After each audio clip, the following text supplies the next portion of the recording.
brown out. Nandito kami ngayon sa Patay, naglamay kami. Brown out, kaya madilim.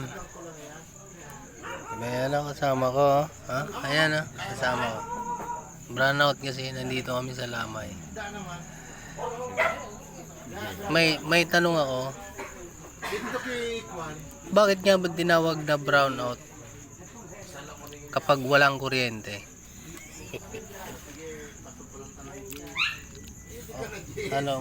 Bakit nga ba tinawag na brown out kapag walang kuryente?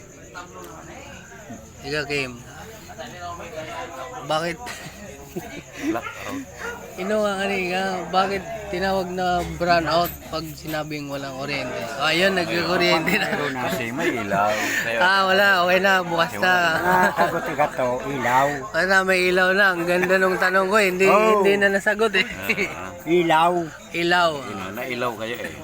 Hindi nagsupas. Kaya nga pala tinawag na brown out. Kasi, kaya nga pala tinawag na brown out. Kasi, So, walang ilaw. hindi mo daw makikita yung color, brown. Kasi puro lang daw itim yung makikita mo. Kaya sinabing brown is out. Dan sir ka rin. Okay na? Ganun yun. Parang duda ka. Huwag mong kausap.